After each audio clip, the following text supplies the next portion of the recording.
If something negative happens to you, seek the forgiveness of Allah. And the condition of your heart will determine whether it was a punishment or not. If your heart is made distant from Allah because of something that happened to you, that is a punishment. And if your heart became closer to Allah as a result of something that happened to you, it was the biggest blessing. Whether positive or negative is besides the point. You know what that means? Some people get a lot of money, they get a good job, they have a lovely family, they forget Allah. That's a punishment. Why? It was something that looked positive, but it drove you away from Allah. It took you to the clubs, and it took you to bad habits. If that's the case, it was a punishment. It's not a blessing. Something looking good was not a blessing, because it drove you away from Allah. And on the other hand, something that was looking so bad, you lost your job, you lost your limbs, you had an accident, someone passed away, etc. If it made you come for salah and change your life, wallahi, that was a blessing from Allah. Anything that brings you close to Allah is a blessing. That's why sometimes a person gets sick.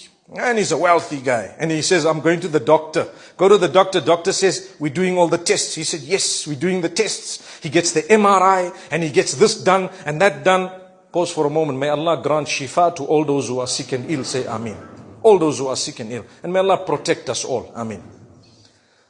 So he gets everything done, and you know what? They don't know what's the story. Why? My brother, you don't do your salah on time. You're not worshipping Allah. You're far from Allah. You're engaged in sin and so on. And Allah loves you enough to make you realize that it's only in the hands of Allah. So you'll go to the doctors, and you should. But if nothing happens, nothing comes out one after the other, and then the doctor tells you, you know what? You only have 6 months to live. A person who that statement draws closer to Allah is actually blessed. And the other one will get frustrated, start questioning Allah. Why are you doing this to me? Why me? I've got little children. Forget about it. You're not the first person with little children who's got 6 months to live. And by the way, when they say 6 months to live, it's not even cast in stone, because you might live for another 60 years. Who knows? It's only a statement. They might be totally wrong. How many people have left, for example, healthy, and they've died without a problem? And how many people have been told 24 hours to go, 24 years still? They're saying, Salaam alaikum Buddha. MashaAllah, may Allah grant us ease. Rely on Allah. If anything brings you closer to Allah, it is a blessing.